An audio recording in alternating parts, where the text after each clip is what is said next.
Welcome to Money Conversations with KJ. KJ is a lifelong entrepreneur who's made a lot of money, lost a lot of money, and found his way back again.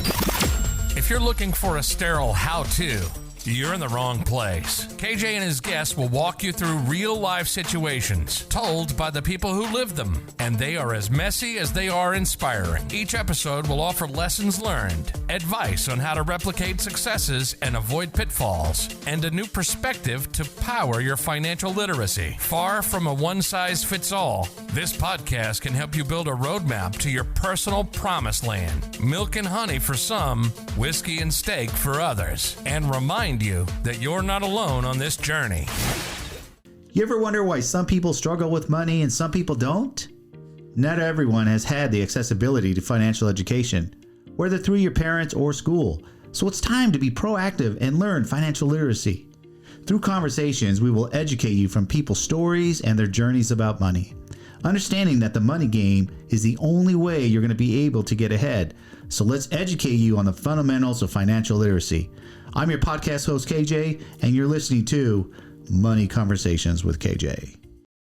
Well, hello, everybody. Welcome to the show. KJ here with Faith today. Hey, Faith, how's it going?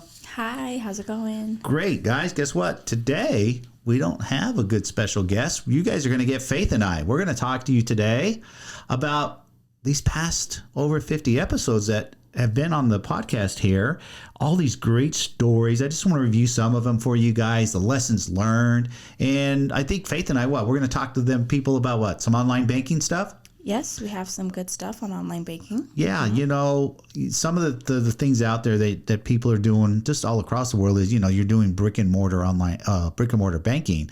And although a lot of people are jumping onto the online banking for convenience, what are other couple reasons, Faith, that people should go to online banking or at least take a look at it? Well, there's a lot of perks to it. Something that is, or a couple of things would be that it keeps you up to date because it's online. There's electronic bill pay. There's alert of low balances, exporting account transactions, and just staying organized in between all of your online accounts all in one spot online. Rather than going to, multiple banks. I mean, today in the brick and mortar banks, right? Well, the big boys, Wells Fargo, U.S. Bank, those guys, they've all, they know that they needed to keep up basically. And so they do offer a lot of these online banking services also, but it's secondary. And I think that people have just become accustomed to doing their online banking, and all they do is, go to their bank to do their banking. And don't utilize those tools where if you do strictly online banking, it's automatic, right? To be able to set up the alerts, and alerts are good. If you're running tight with money, you need to know where you sit, like daily. Like, right. I get paid Friday, it's Wednesday, I'm down to $12. I'm like, I got to really know what I'm doing. Right. I don't want to go negative. Yeah, I don't want to go negative, and then you pay fees and this and that. But let's talk about fees, right? Online banking has fees just like brick and mortar banking, but how much less are they? Well, not all. Some online banks don't have any monthly fees actually, and if they do, they are a lot lower. Yeah. Right. So what's a good way? I think people get nervous. What do you think are some of the reasons people are getting nervous about doing online banking? Maybe for like fraud reasons, because maybe it could be easier, but I don't think so because they're still insured by the FDIC and, precautions I'm sure are being taken online so that. Yeah, no, like any bank, first of all, in today's world, everybody can be hacked, right? Nobody's 100% safe from hackers. I mean, if they want to get you, they're going to get you. So, and again, the biggest thing is understanding that the online banks are FDIC insured up to $250,000 per account, right? And so you're as safe as on an online bank as you are as a brick and mortar. I think that's a big concern with people out there is the safety of, how do I get my money? It's all digital now for me to go get money. And speaking about that, how do they access cash? How do people, normally with a brick and mortar, you want to run down the corner and go to your Wells Fargo or whatever bank and make a withdrawal of cash if you need cash. How do online people do that? Well, if it's under like $2,000, you could just go to the ATM. But if you needed more than that, then go into really any brick and mortar bank, and you're going to do what's called a debit card cash advance. So tell the teller that you need a Visa card cash advance so you don't confuse them. And then it basically is just like buying cash in a way. Right. It's just a little small fee, and then you can take out a couple $1,000s or whatever you need. Right, because I know that people, usually you just need $100 or $200 for whatever. Yeah. As you and I always teach, try to pay everything if you can with your credit cards. Right, that's the safest way to do any transaction is through credit cards. And why is that? OPM, other people's money. Exactly. If that card gets hacked or frauded on, it's not yours. It's not your money. Don't worry about it. They're protected. They're insured for that happening. And that's why, man, I just can't advocate enough not to use your own personal debit card on anything, gas, the grocery store, anything like that. Get in the habit of using those credit cards and then paying off your credit card. Leave your debit card at home. Right. Mm-hmm. So even if you're carrying a one or two or whatever many credit cards you have, and you lose your purse or your wallet or someone, robs you or whatever, you're like, that's not my money, right? That they're getting ready to go get. I'm not really going to sweat it. I'm going to go home, make a phone call and get and tell the credit card people, hey, I just lost my wallet. I need you to put a stop on whatever charges are coming through as of right now. Mm-hmm. Right. So I think for you guys that are out there, the lesson here is don't be afraid of online banking. Right. It's the way of the future. How many are out there, though? How do they choose the right one? Oh, there's so many. You just got to do your research. They all are slightly different. They all have their own perks and, pros and cons to them. So whatever suits you the most, just go for that one. You got a couple of names out there? I do have a couple of the top ones, like PNC Bank. They're really good. They have low cash mode, no monthly fees. Chime is becoming really popular as well. Also, no monthly fees. Ponce Bank, Discover, Wealthfront, which is actually a brokerage firm, but they're popular as well. Right. Good. So there's some for you guys to go out there and do a little research on, see which one you feel most comfortable. But again, they're safe, guys. They really are safe. It's growing exponentially. There's a lot of people jumping on there and doing that online banking.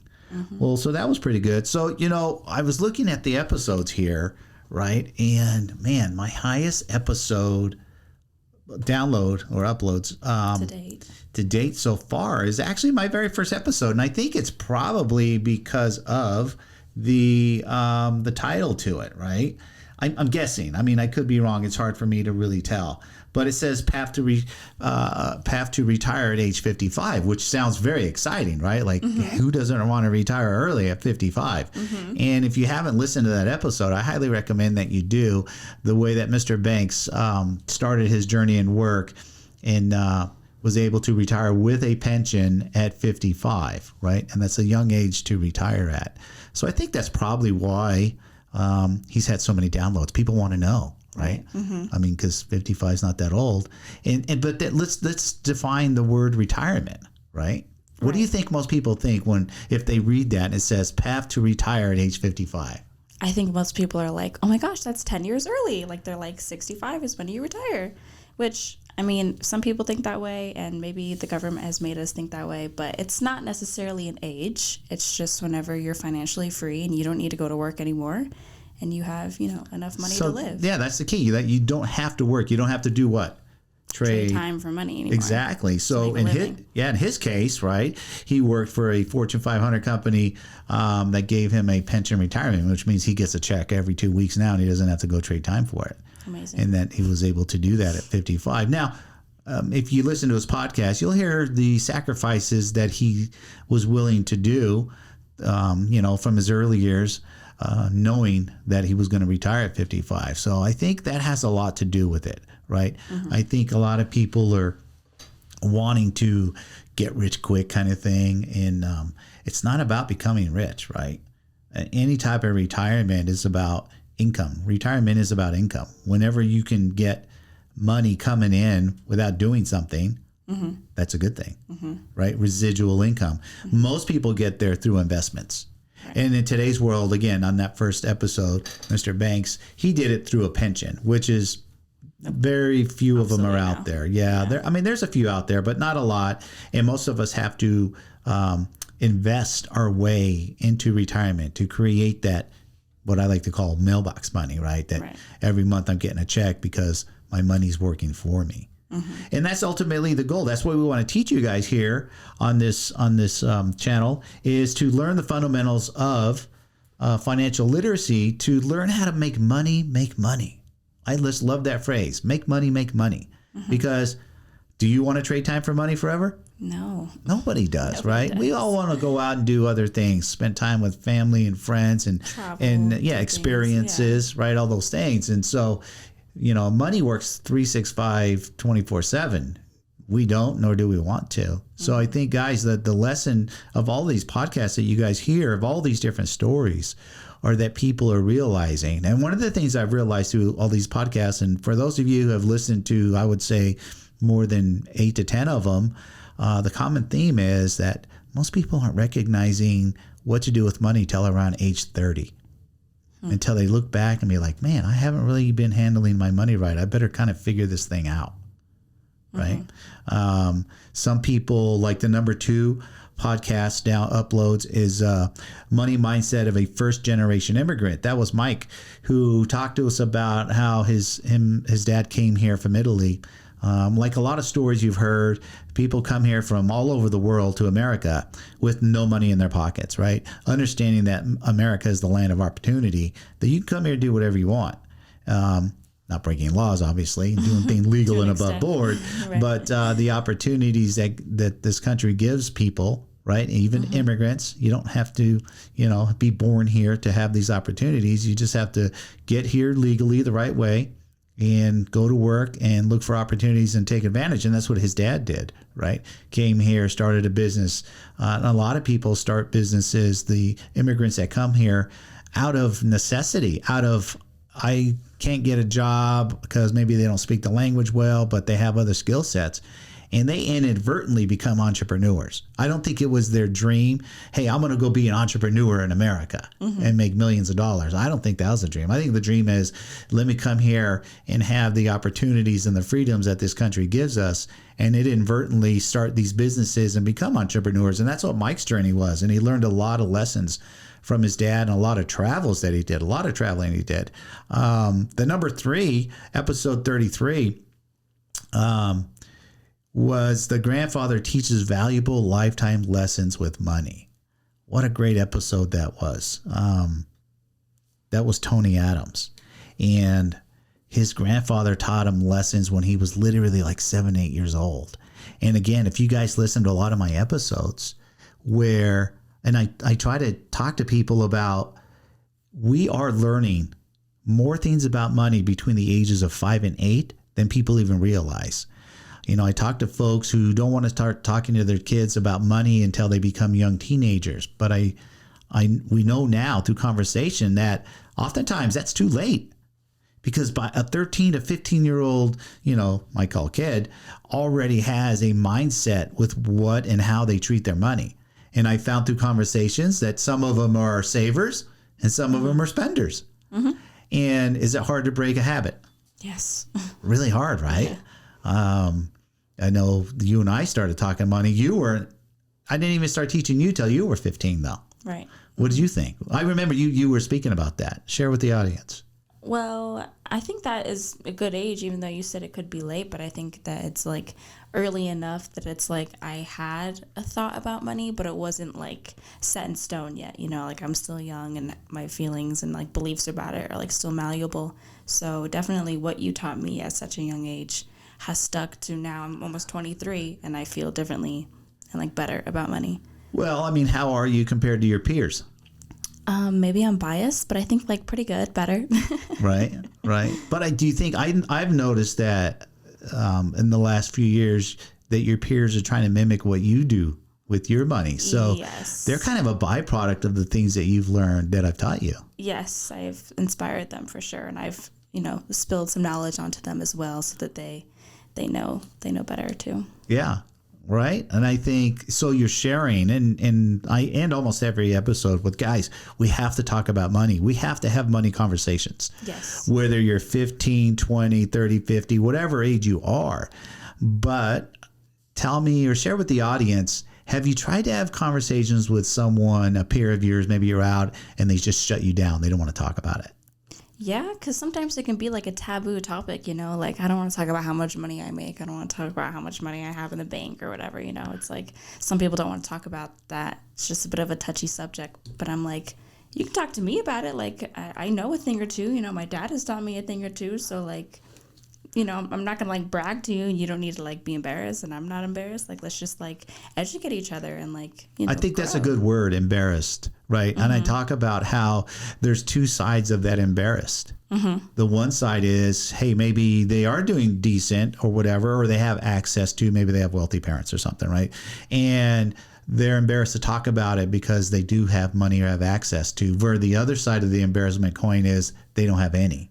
And or they know that they're not doing the right things with money. They don't want to hear the truth or something. Yeah. You think? Because at 22, 23 years old, I think in that age, you're kind of thinking you know it all already, and this is how I'm going to do it. But you can see through actions if they're doing the right or wrong things. Right? So, but either way, I think we got to talk about it. Yeah. We have to have money conversations. This is why I named the channel Money Conversations with KJ. You guys can all talk to me about it. You know, let's come on here and not just learn from what I can share with you, but I want to have you hear real life stories. It's just not me teaching you. Although, guys, if you do want to learn from me, Faith, where can they learn from me? Well, we have questions of the day that come out every day, and then every Saturday we answer them, and we, sprinkle a little knowledge on everyone every week. Yeah, so if you guys go ahead and, follow us on Facebook, Money Conversations with KJ. On everything, really. On everything, whether it's Facebook, Instagram, YouTube, TikTok, right?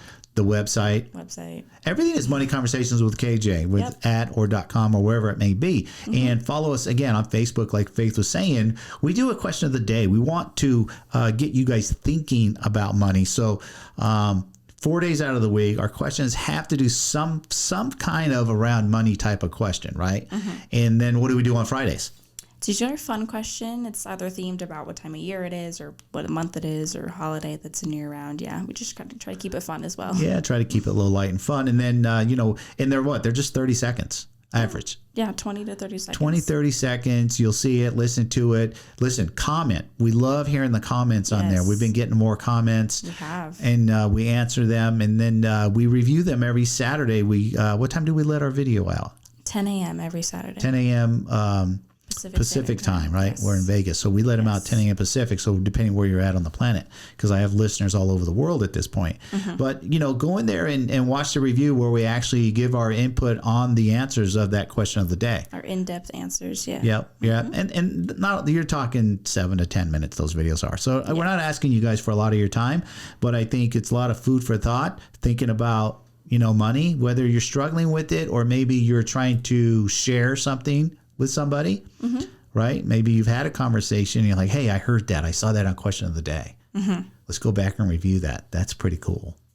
Some of the other things that we, through the podcast, those first 50 plus episodes over the last 18 months is people wanting to learn how to make more money, right? They don't have enough money. And so I know we've done trainings and we've talked about side hustles. Share with the people what we've kind of dug up and found for them. Well, as a definition, what a side hustle is it could be like something as a hobby that you turned into making money for it. If you make something or if you sell something on the side, whatever you could be passionate about, if you can monetize it in any way. There's lots of ways of monetizing. Like I know that you were cleaning out your closet, selling some of my items, right? Yes. Making a few bucks. Yeah. And so there's simple things like that. How easy was that to do? It's not easy. It's easy, but it's not like... Simple, not easy? Simple, not easy. Yes. Exactly. But either way, listen, we all have to put some sort of effort into making some extra money. Yeah, right, of course. Right. But I like how you started with there's the definition of a side hustle versus a second job. What's the difference? A second job would be literally going to a place and applying for an actual job and trading your time for money. But a side hustle is, just creating your thing like I did. Clean out your closet and sell your clothes, or, paint something and sell it, or make some little knickknacks and sell it, or, whatever it may be like that. Or just learn another skill set, an online skill set, right? There's affiliate marketing, which is huge. I mean, there's people out there that are making just tons and tons of money on affiliate marketing.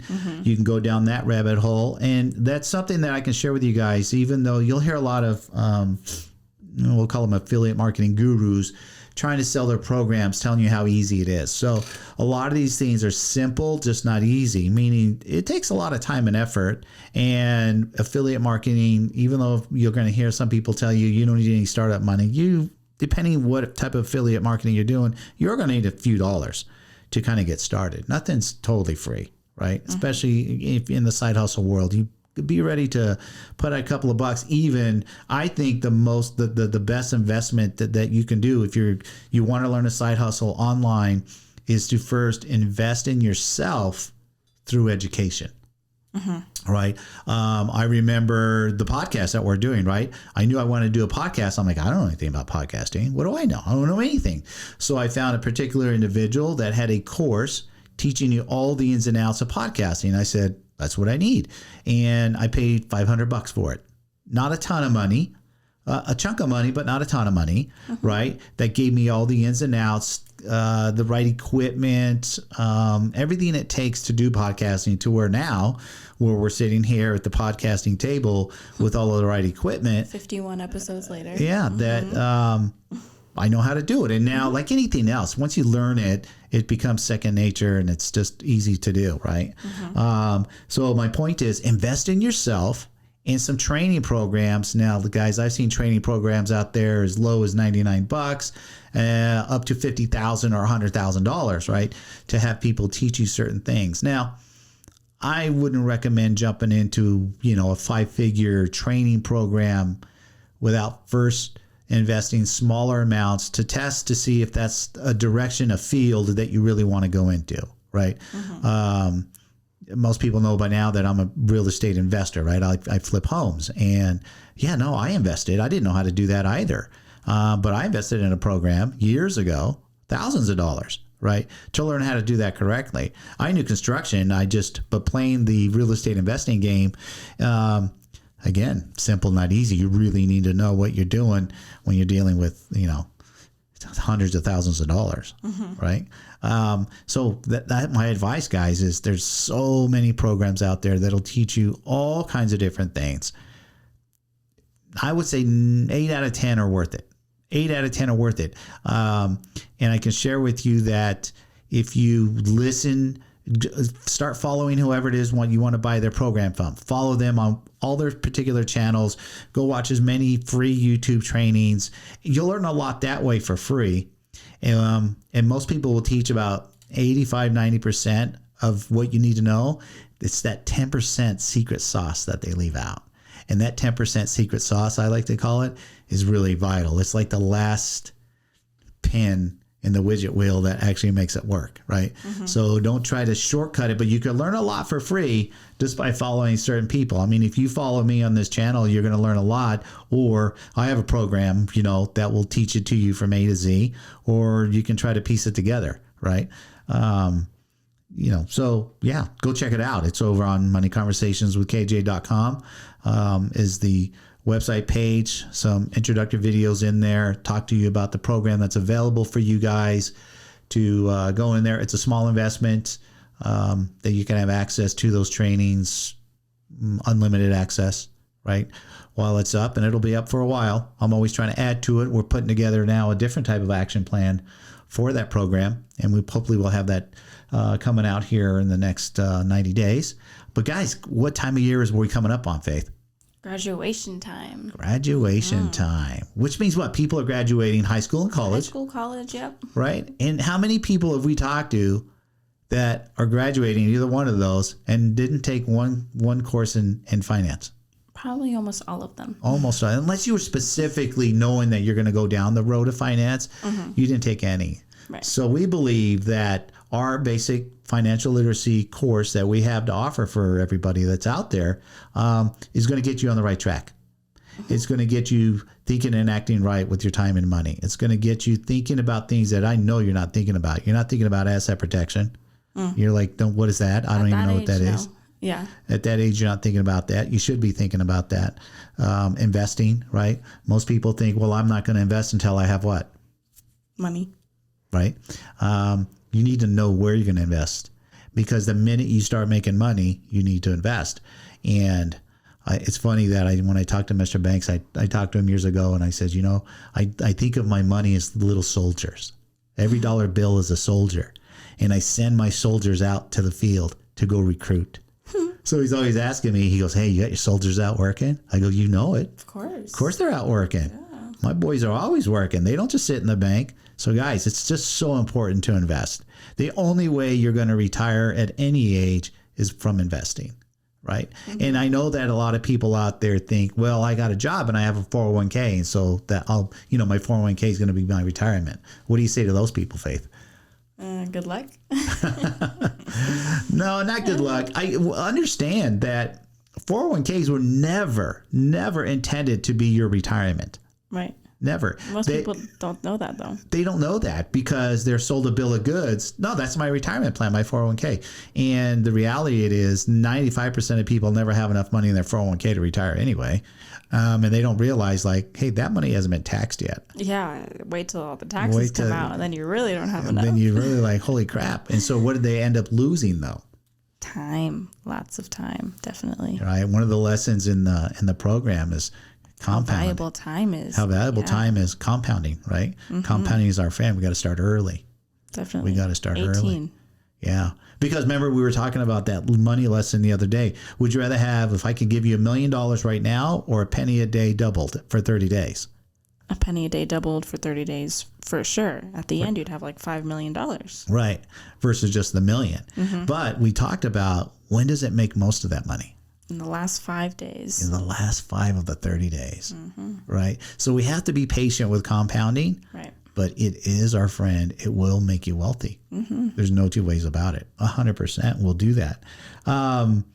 So guys, listen, just again, follow us on all our different platforms. We're out there. We're here to help you to mainly, I want people to have conversations, right? Mm-hmm. Talk about it. And if there's nowhere, like, people are afraid to talk, message us. Send us an email. What's our email? Where can they email us at? KJ@moneyconversationswithkj.com. Just send us an email and we'll email you back any questions you have. You could also just DM us on Instagram or Facebook. We'll also get back to you that way as well. Right. Yeah. Mm-hmm. Yeah. Because a lot of people, I've had some questions lately. Let me see. The latest one was someone asked me, should I invest the equity in my home? That was a great question. Mm-hmm. But the great answer, where do we put that answer at? I think it's on our YouTube channel. On our YouTube channel. Go to YouTube and hear that, right? Because in today's world, with the house pricing going unbelievably crazy, like 20% last year, we'll hit double digits this year. People are building some serious equity. And for the people like, well, I don't have cash to invest. Like, yeah, you do, right? But there's a formula of whether you should or shouldn't. Go check it out on the YouTube channel. And then DM us if you have any other questions, right? Mm-hmm. What else you want to share with the people out there, Faith? I'm not sure. You're not sure what you want to share with them? I feel like we talked about a lot. We did. But again, I want to thank all of the folks that have come out here and engage with me and telling their stories to all of you guys, because again, I think they're very inspirational. And by the way, any of you out there that want to be on the podcast, you want to share your story, just get in touch. I'd love to have you. We'll do them typically, depending, if you're not in my city, and trust me, I've done podcasts from people on the other side of the planet. We just get on a Zoom call and we'll just record a Zoom and do a podcast and hear your story, whatever it may be. Let's all just share our stories and learn from each other and not make mistakes that cost you. I'm not talking about money. It could cost you money, but more importantly, time. Mm-hmm. Right? Time is our most valuable asset. Well, shoot, I hope you guys got a lot out of this. And I definitely have some other episodes coming up. I've booking more people to share more stories, teach you guys some more life lessons that other people are doing out there in their lives, whether they're good, bad, or in between, right? Mm-hmm. We're all here to help you guys do that. So here at Money Conversations with KJ, we love to talk about money in a positive way, but we'll listen to them negative stories too. Let's turn a negative into a positive. I mean, that's just life. Negative and positive things happen. Every single day. And remember, I always say opportunities are open to us when? All the time. All the time. All the time. You just have to learn how to recognize them, and they'll help you. All right? All right, guys. Well, good. I hope you enjoyed it. Again, reach back out to us. Any platform you want to. Money Conversations with KJ. And we're out here for you guys. Until the next episode, Faith, we'll see you on the computer, and I'll see the rest of you guys next week on the episode. See ya.